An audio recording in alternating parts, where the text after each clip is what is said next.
Quiero ya entonces dar comienzo y que pueda cerrar ahí sus ojitos un momento conmigo y le podamos decir: Señor, te pedimos que en esta tarde nos hables, te pedimos que dispongas nuestro corazón, nuestra mente, toda nuestra atención, nuestro espíritu para este mensaje que tú has traído en medio de estos tiempos. Gracias por tu palabra, gracias por todo lo que estás haciendo, en el nombre de Jesús. Amén. Quiero iniciar con la siguiente pregunta: ¿por qué nos cuesta creer muchas veces que tenemos a un Dios a quien realmente le interesamos y que cada aspecto de lo que somos y de lo que es nuestra vida es importante para Él? Y hay muchas razones por las cuales nosotros luchamos con creer que tenemos a un Dios que realmente nos ama, como le estábamos ahorita cantando, ¿no? Es de pronto fácil expresarlo, pero vivirlo, y sobre todo en momentos de dificultad, en momentos de incertidumbre, no es tan fácil vivirlo. Y hay varias razones por las cuales a nosotros nos cuesta creer que tenemos un Dios que realmente nos ama. Y una de ellas es que de una manera inconsciente no podemos concebir que ese Dios todopoderoso, ese Dios santo, ese Dios que reina sobre todo, ese Dios que es majestuoso, ese Dios que está en su trono, ese Dios que tiene un infinito poder, tiene interés por cosas pequeñas. Y nosotros delante de Dios, ¿cómo nos sentimos? Pequeños, ¿verdad? Y a veces nos cuesta creer que tenemos a un Dios que se puede interesar por esas cosas pequeñas que a veces a nosotros nos pasan. O pensamos, yo he escuchado personas que dicen: es que Dios está muy ocupado, está tan ocupado para interesarse por mí, tan ocupado, por ejemplo, en España, con también la tragedia que están viviendo en ese lugar, está tan ocupado en otros lugares del mundo o con otro tipo de personas, que pensamos que lo nuestro no es importante para Él, que Él no está interesado en nuestras necesidades. O podemos pensar que por nuestros pecados Dios no puede mostrarse compasivo y amoroso con nosotros. Así que cada uno de estos argumentos lo que hace es alejarnos de lo que verdaderamente es Dios, y terminan entonces por robarnos el gozo, nos roban la confianza, nos roban la fe, nos roban la fuerza, nos roban casi que podemos decir, nos roban la vida, nos roba esa esperanza, y lo que hace pensar de esta forma hace que nosotros nos alejemos poco a poco de la presencia de Dios. Y a raíz de esta tragedia, pues es evidente que vienen muchos pensamientos. Yo creo que si nos sentáramos a hablar con cada uno de ustedes y a preguntarles: ¿usted qué piensa? Sí, ¿qué pensó cuando escuchó esta noticia? ¿Qué se le vino a su corazón? ¿Qué se le vino a su mente? Pues vamos a encontrar evidentemente muchas opiniones, ¿no? Vamos a encontrar muchos pensamientos. En nuestro caso vinieron luchas, ¿no? Vinieron muchas preguntas, más que, pues en mi caso no se me vino el por qué, porque ya el Señor hace rato me trató en el por qué, sino para qué, ¿sí? En medio de todo esto, ¿para qué? ¿Qué quieres mostrarnos? De cierta manera, de pronto el por qué en medio de nosotros. ¿Qué hicimos, Señor? ¿Qué hicimos tal vez? Y muchas otras cosas que a uno le pueden ocurrir, y esto pues evidentemente es algo que nos trajo a nosotros caos mental, emocional, espiritual. Sin embargo, en medio de todo ese caos encontramos un refugio, y ha sido una palabra que en este tiempo quiero compartirles precisamente en esta tarde, y quiero que vayamos al Salmo 23. Y esta palabra ha sido un refugio en medio de la tormenta. Y yo le decía al Paz, de este salmo se puede hacer una serie. Hay tanta riqueza. Y dice lo siguiente, yo le cambié, está en la versión Reina Valera, yo le cambié Jehová por Señor, lo mismo, como usted lo quiera leer. Yo sé que muchos incluso ya se lo saben de memoria, pero quiero que lo lean conmigo, leámoslo juntos. A la cuenta de 3. 1, 2 y 3. El Señor es mi pastor, nada me faltará. En lugares de delicados pastos me hará descansar. Junto a aguas de reposo me pastoreará. Confortará mi alma, me guiará por sendas de justicia, por amor de su nombre. Aunque ande en valle de sombra de muerte, no temeré mal alguno, porque tú estarás conmigo. Tu vara y tu cayado me infundirán aliento. Aderezas mesa delante de mí en presencia de mis angustiadores.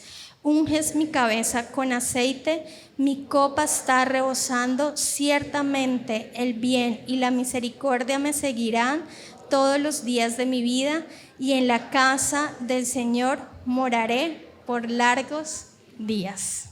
¡Wow! Tremendo, ¿no? Este salmo es precioso. Y esta prédica o este mensaje lo he titulado El buen pastor. Hay unas generalidades que podemos encontrar en este hermoso salmo. Una de ellas es que fue escrito por el rey David, y prácticamente el rey David se inspiró en su propia experiencia al escribir este salmo. En su adolescencia fue pastor de ovejas, y si usted quiere conocer un poco de cómo fue la experiencia del rey David siendo pastor de ovejas, lo puede leer en 1 Samuel, capítulo 17, del versículo 34 al 37. Allí Samuel está hablando con el rey Saúl. Creo que dije, allí David está hablando con el rey Saúl porque precisamente él quiere ir a pelear con Goliat. Y el rey Saúl le dice, pero usted está como chiflado, prácticamente. Goliat es un hombre que está preparado para la batalla. Aparte de que era un hombre bien grande, ¿sí? Era un hombre que había nacido y había sido preparado toda su vida para la batalla. Pero David, en toda su confianza, entonces, allí en ese texto, le dice al rey Saúl que él sabe cómo pelear, porque él es un pastor de ovejas, que él peleaba con osos, con leones, que él sabía cómo defender sus ovejas, y que él no iba a permitir que un incircunciso, ¿sí? Que este personaje viniera a retar a Dios. Entonces vemos que David, ya en este pasaje como tal, David ya no se ve como ese pastor valiente, ¿no? Ese pastor que da la vida por sus ovejas, sino que David ahora se ve como una oveja. Se ve en esa posición de esa oveja que es cuidada ¿por quién? Por Dios mismo.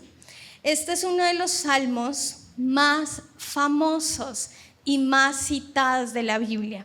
Es uno de los salmos que generalmente muchas personas se lo aprenden de memoria. Tal vez acá habrá algunos que se lo saben de memoria. Y es un poema que nos habla de cómo Dios se relaciona con aquellos que deciden entregarle su vida a Él. Y quiero decirte o enseñarte varios aspectos importantes que pude encontrar en el estudio de este salmo, y varios aspectos importantes acerca del buen pastor. En primer lugar, nos dice que el Señor, o en este caso en la Reina Valera dice, Jehová es mi pastor. Y aquí hay algo muy importante, porque Jehová, cuando David dice Jehová, David sabe a quién se está refiriendo. Recordemos que la nación de Israel una y otra vez tuvo el problema de que fácilmente seguían a otros dioses.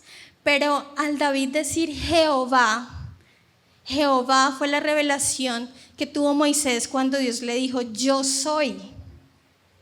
Ese es Jehová. Entonces él dice Jehová, el Dios de dioses, el único Dios todopoderoso, es que mi pastor.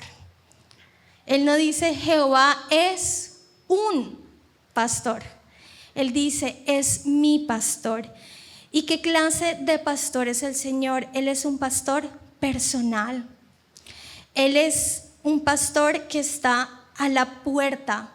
Él es un pastor que está para que tú y yo tengamos una relación con Él. David estaba afirmando aquí que no había otro pastor, sino solamente ¿qué?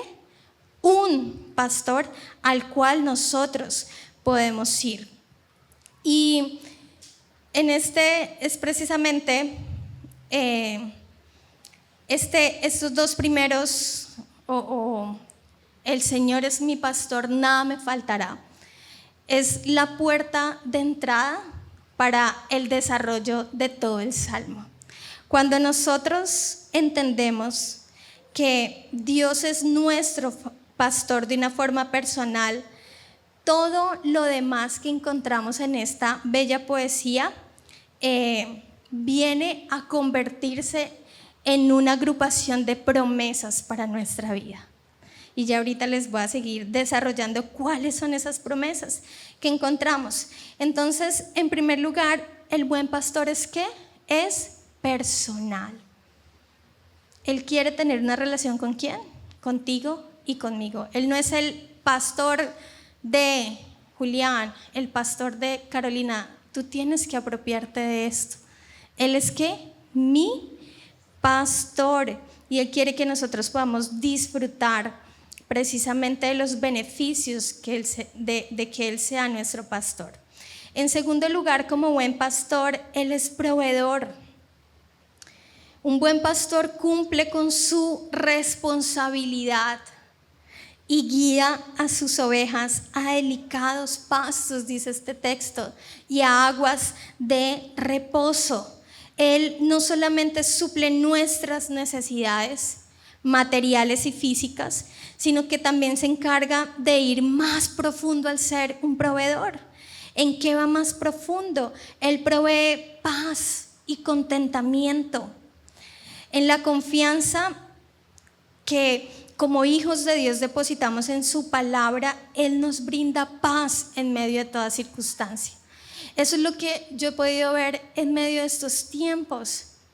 ¿Por qué a pesar de que quisiéramos salir corriendo? ¿Por qué a pesar de que quisiéramos cerrar los ojos y abrirlos y que todo estuviera bien, nos mantenemos?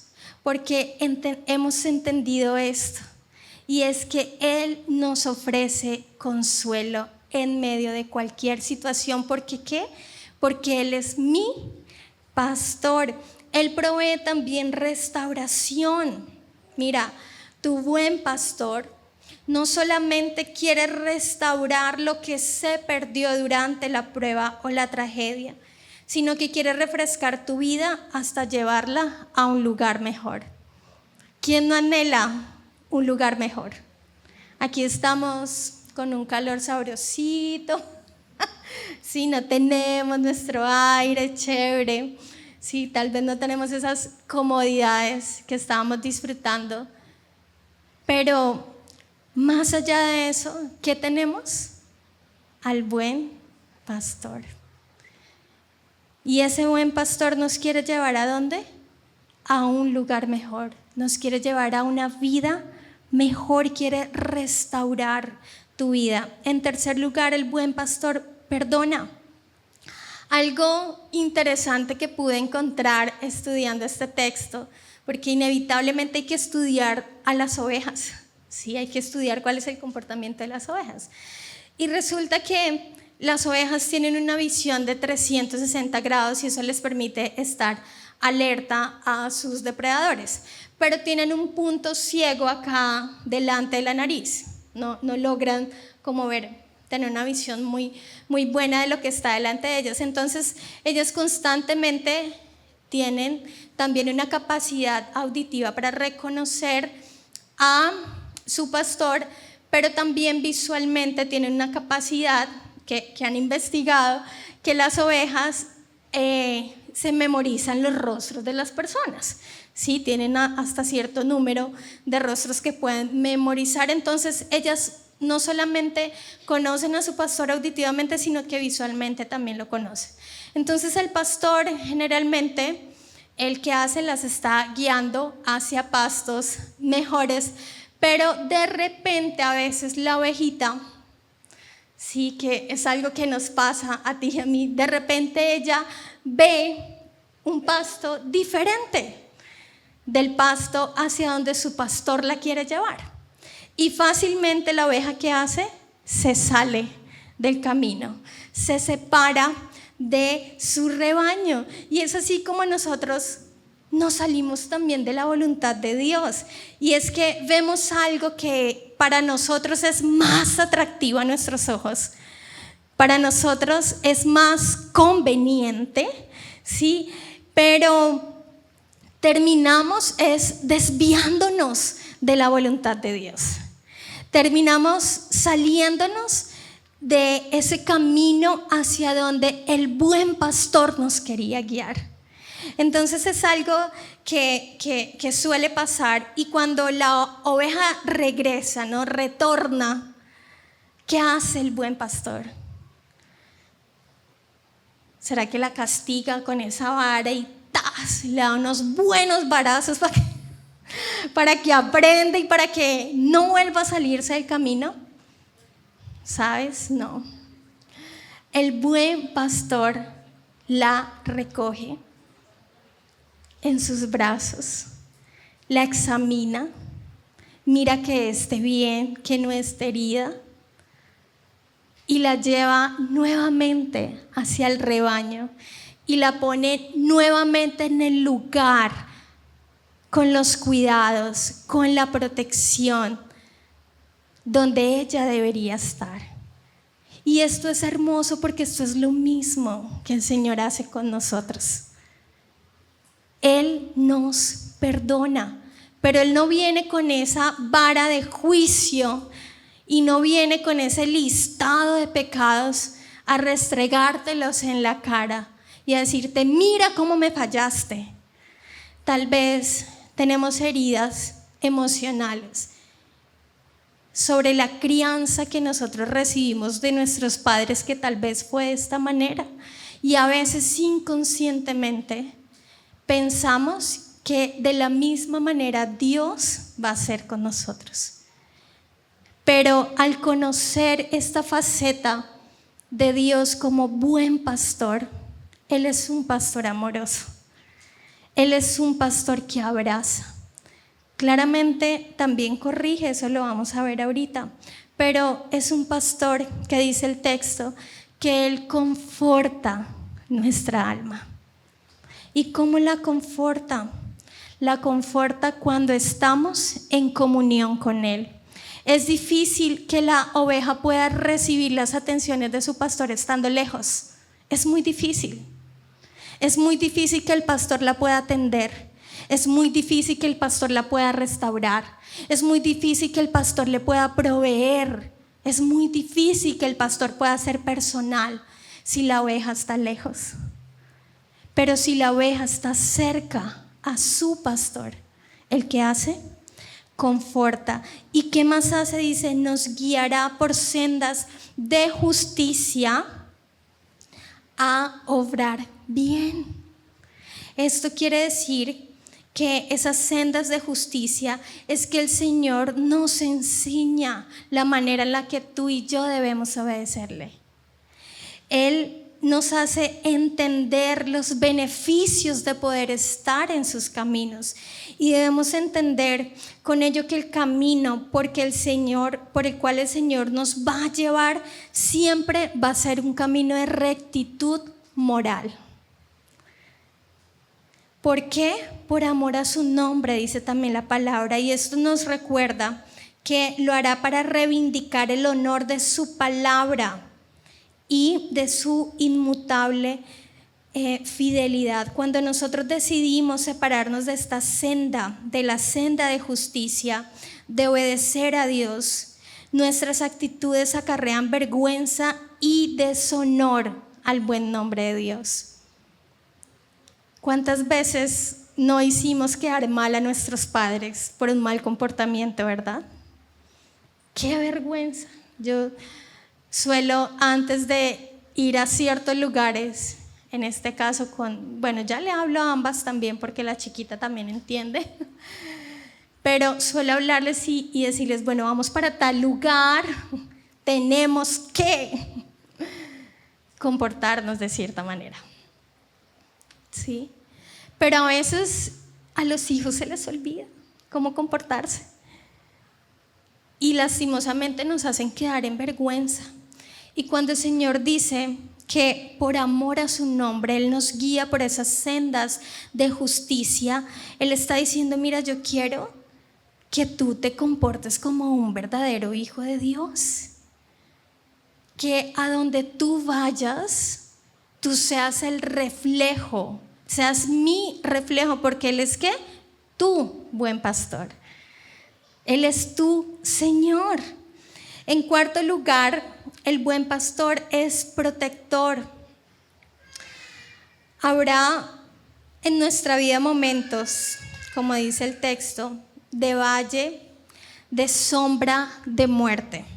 Pero, mira el pero, el buen pastor está caminando al lado de nosotros para acompañarnos y brindarnos su protección. Él mismo ya pasó por ese camino y se compadece de nuestras dificultades. Él mismo dice, no te dejaré ni te abandonaré. Tremendo, ¿no? Y aquí es cuando entra en acción la vara y el cayado del pastor. Son dos elementos muy diferentes. Si usted tiene la oportunidad de leer este texto y buscarlo en varias versiones, hay versiones que solamente nombra uno de ellos. Pero la versión Reina Valera y la Nueva Traducción Viviente Internacional tienen estos dos elementos dentro de la palabra. Y son diferentes, cumplen acciones diferentes. El cayado es esa vara larga que termina como en una S, curviadita. Y ese instrumento el pastor lo usa para contar a sus ovejas. Él lo pone como de puente a ingreso de sus ovejas al corral y lo pone encima para ir contando cada una de sus ovejitas. O sea que al buen pastor no se le escapa ninguna de sus ovejas. Pero también cuando ve que la ovejita se está yendo por ahí, por un ladito que no debe irse, lo usa como gancho, ¿sí? Y las toma del cuello para volverlas nuevamente a su camino. Por otro lado, la vara es un instrumento que dice que muchas veces puede terminar como en una punta de lanza, otras veces termina como en un mazo y a este mazo le agregan piezas de metal para que al momento en el que puedan haber depredadores, el pastor ¿qué hace? Pelea y defiende a sus ovejas.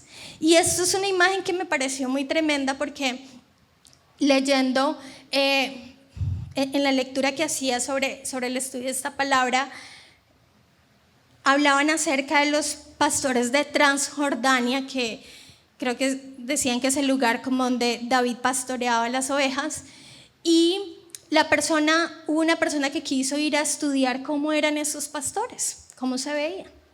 Y él decía que no son esos pastores que de pronto uno se imagina que hasta a veces uno en las obras de teatro disfrazaba a los niños de pastores y uno, ¡ay, qué tierno! ¿Sí? Sino que son hombres que son fornidos, se ven fuertes, ¿sí? Son hombres que su indumentaria y todo lo que usan, los elementos que usan para pastorear a las ovejas, son elementos importantes, son elementos incluso algunos tienen armas para defender a sus ovejas. O sea, son hombres que se ven fuertes, no se ven débiles, enclenques, Son hombres que tienen que caminar grandes distancias y tienen una mochila donde llevan el alimento de sus ovejas y llevan su alimento para durante esas largas distancias, mientras él lleva a sus ovejitas a esos pastos verdes, él se encarga de alimentarlas. ¿Por qué? Porque hay momentos, como lo dice el texto, de valle de sombra de muerte. Y yo no sé cuál será tu valle. Hoy nosotros estamos atravesando un valle de sombra, de muerte. En algún momento pensamos y dijimos, ¿será que aquí se acabó esto? ¿Será que ya ese es el punto final? Pero no, el Señor no puso punto final, sino que puso una coma. Pero es importante que puedas identificar cuál es ese valle de sombra. ¿Qué es eso que hay en tu vida donde tú sientes que ahí no está llegando el Señor? ¿Cuál es esa sombra que te sigue? ¿Cuál es ese lugar que sientes que es denso, que es oscuro? Para las personas que estuvieron ayudándonos en el aseo del lugar, yo creo que pudieron reconocer un poco de qué se trata. Es un momento de oscuridad, de densidad. Es que entrábamos a la iglesia y solamente se veía oscuridad. Entrábamos a ese lugar y no se percibía esa presencia de Dios tan maravillosa, porque estar con ustedes de verdad, alabar a Dios, es traer la presencia de Dios. Pero cuando entramos a este lugar, solamente se veían, es que ni sombras. Total oscuridad, algo muy denso. Y a veces en nuestra vida hay cosas densas y oscuras que tenemos, donde no estamos permitiendo que la luz del Señor llegue, que su palabra alumbre, que Él sea ese buen pastor. Pero mira, en ese camino de valle de sombra de muerte, ya el pastor no va delante de sus ovejas guiándola, ya va al lado, porque él tiene que estar pendiente que todas sus ovejitas se mantengan en el camino. Va al lado, pendiente de que no venga ningún depredador a robarse alguna de sus ovejas. Así que su vara y su cayado representan la guía, la protección, el cuidado, ¿sí? Representa esa dirección. También esa vara y ese cayado es usado como un medio de apoyo. También es usado para corregir a las ovejas, porque hay momentos en que las ovejas tienen que ser corregidas por su pastor. Pero no es esa corrección abusiva, es una corrección que hace que la oveja se mantenga en el camino y se mantenga en el rebaño. En quinto lugar, el buen pastor adereza. Esta palabra es súper importante. Dice que aderezas mesa delante de mis ¿qué? Angustiadores. Y para David, Dios era mucho más que su pastor.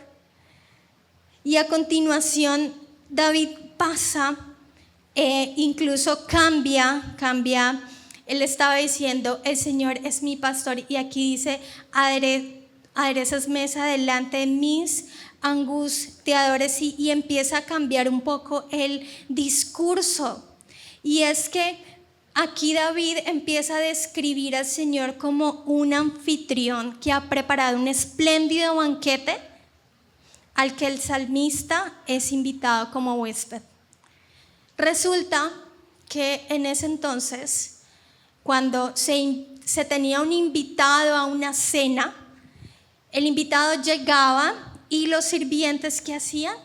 Le lavaban los pies, derramaban aceite en su cabeza para refrescarlos, para que también se sintiera una fragancia agradable y él pudiera ser parte de ese banquete. Es decir, el que David diga aderezas mesa delante de mí es entender cómo Dios se prepara para nuestras necesidades. Mira, Dios no se queda corto. Dios nunca llega tarde. Nada lo toma por sorpresa. No importa dónde estemos y qué hagamos, Él ya ha preparado todo lo que nosotros necesitamos. Y dice que en presencia de nuestros angustiadores, David hablaba de esto, no solo refiriéndose en ese caso a Saúl, que fue un gran enemigo por un tiempo, ¿no? Sino que David casi que en todo su reinado estuvo rodeado de enemigos, ¿sí? Pero también no son solamente esos enemigos físicos, porque usted puede decir, no, yo le caigo bien a todo el mundo, ¿sí? Yo soy una perita en dulce y yo creo que yo no tengo enemigos. Pues eso era lo que nosotros creíamos también en medio de esta situación, en esa comunidad, porque siempre orábamos por ese sector para ser de bendición, y nos encontramos con la sorpresa de que algunos en ese sector se alegraron por nuestra tragedia. Qué duro, ¿no? Y decían cosas como, eso es lo mínimo que les pudo haber pasado. Y yo por dentro oraba y le daba gracias a Dios y decía, Señor, gracias porque ninguna familia alrededor se afectó. Gracias porque no perdimos vidas humanas. Gracias porque se perdió lo material. Sí, ese lugar está terrible, pero ya hoy ya no está tan terrible. Sí ha tenido su proceso. Pero mira, estamos rodeados de enemigos silenciosos, personas. Pero también hay otra clase de enemigos que nosotros tenemos. Por ejemplo, esos enemigos que atacan nuestra mente, esas voces que están ahí, el desánimo, la baja autoestima, el orgullo, la necedad. Hay muchos otros enemigos con los cuales nosotros también luchamos, nuestra falta de propósito, de identidad. Pero lo interesante de todo esto es que dice que el Señor unge nuestra cabeza con aceite, y esto denota frescura. Era parte precisamente de esa tradición judía hacer esto con sus invitados. Y el Señor, en nuestro caso, el Señor quiere darnos una unción fresca por medio de su Espíritu Santo. Es su forma de decir que Él siempre está preparado. El Señor esto no lo tomó por sorpresa. Esto no fue, ¡ay! Se me incendió la iglesia. Sí, como uno cuando está con el chocolate y uno está súper pendiente y usted hizo así y se le regó el chocolate, ¿verdad? Y usted, ¡ay no! La estufa, etcétera. Bueno, no es este el caso. Sí, no es como veíamos o nos contaban, porque yo no leí comentarios, nada de eso, no me gusta contaminar mi mente, pero decía, ups, Diosito se quedó dormido. No, este no fue el caso. Mira, esto no fue una sorpresa para el Señor. Y hoy estamos aquí porque el Señor ha movido el corazón de una forma desinteresada de personas que no tienen ninguna responsabilidad con nosotros. Pero el Señor ha movido su corazón para que hoy podamos estar aquí. Así que el ungirnos con la presencia del Espíritu Santo es una forma en la que nosotros también debemos ver de la manera tan especial como Dios nos trata. Mira, Dios a ti y a mí no nos trata como nosotros lo tratamos a Él. En medio de estas circunstancias, Él dice, yo quiero ungir tu cabeza. Es una forma de decir, mira, tú eres especial, tú eres importante para mí. Él da en abundancia cuando dice que su copa rebosa. Es un Dios que habla de la vida abundante. ¿Recuerda cómo se llama nuestra iglesia? ¿Cómo se llama? Vida abundante. Él habla de complacerse en prosperar a sus hijos. Dios provee abundantemente a todos en medio de nuestras necesidades. Y cuando dice ciertamente, nos está hablando de que no cabe la menor duda. O sea, no tengas en poco, no pienses que esto se salió del control del Señor. Mira, no cabe la menor duda que el bien y el amor de Dios lo tiene guardado para los que lo aman, y que el bien y su misericordia nos acompañarán. Es algo que Dios desea hacer con nosotros. Cuando entendemos que el Señor es mi pastor y nada me faltará, es precisamente entender esto, lo que dice acá el texto, que Él dio su vida por nosotros, y en la casa de Jehová, o en la casa del Señor, moraré. ¿Por qué? Por largos días. Esa es la seguridad que nosotros tenemos de su salvación. Esa es la seguridad que nosotros tenemos de la vida eterna. Y después de todo lo que les he mencionado, esto es lo que puedo ver a través de estos versículos, y es que Jesús es nuestro buen pastor, que dio su vida por nosotros. Es un pastor bondadoso, protector, que se deleita en bendecir a sus hijos, y es una guía confiable en momentos de angustia. ¿No le parece tremendo? Tremendo.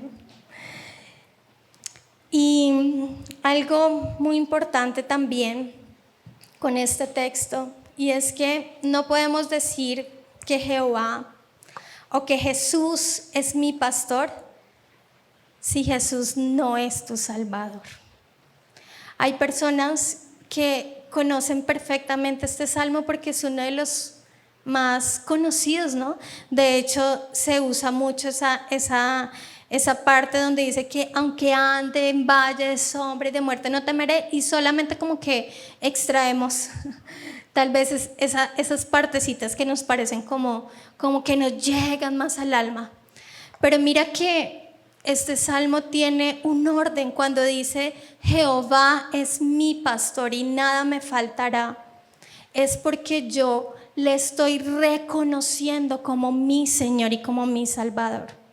Yo no puedo decir todo lo demás que trae el salmo y apropiármelo a mi vida si yo no creo que Jesús es mi Salvador.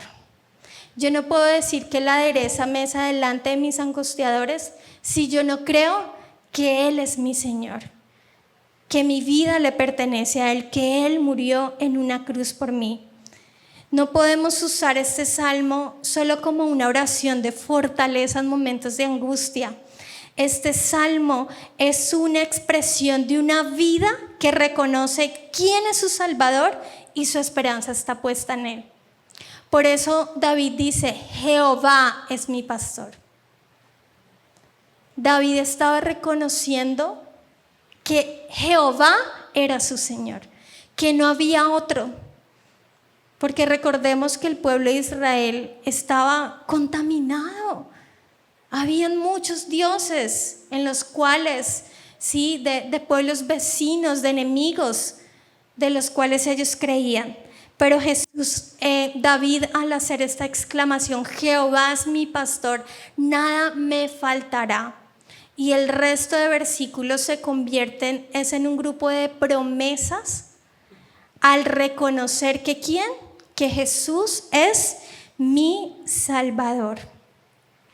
Así que quiero que puedas ponerte en pie y quiero que recuerdes este salmo y espero que lo puedas recordar de una manera y lo puedas empezar a ver de esa manera diferente a partir de esta enseñanza que recibiste. El buen pastor no es un pastor ahí débil, no es un pastor que se ve con una carita y unos ojitos tiernitos y apapachable. Ese buen pastor sí es un pastor que me abraza en momentos de angustia. Es un pastor que también me defiende, me protege. Es un pastor que ha preparado lo mejor para mí y que se deleita en cuidarme, en bendecirme. Y el Salmo 23 no es solo un poema de alabanza, es una proclamación de fe, siendo Jesús el buen pastor por excelencia. Él se deleita en prometernos su provisión, su protección, su guía, su paz, su consuelo, su perdón, su amor inagotable, su bien y misericordia que nos seguirán todos los días de nuestra vida, porque esto habla de la garantía, de la seguridad que tenemos en la salvación. Y quiero que cierres tus ojos y medites en esto y le digas: Jesús, me cuesta verte como el buen pastor. Jesús, siento que hay cosas en mi vida, situaciones, momentos, pensamientos, actitudes, decisiones que me han alejado del buen pastor. Hoy yo quiero, Señor Jesús, que tú me abraces, me recojas, me traigas como esta oveja que se ha perdido, tal vez que se ha descarriado. Pero yo deseo que me vuelvas a traer, que me atraigas con lazos de amor, que me atraigas y me lleves por esas sendas de justicia. Hoy decido creer, Señor Jesús, que tú eres el buen pastor, que tú has muerto en esa cruz por mí, que tú lo diste todo por mí, que mis necesidades, que mis anhelos, que mis temores, que mis sufrimientos son importantes para ti. Hoy en el nombre de Jesús callo toda voz que está a mi alrededor, callo toda voz que me aleja de ti, callo toda voz que anula tu voz en mi interior.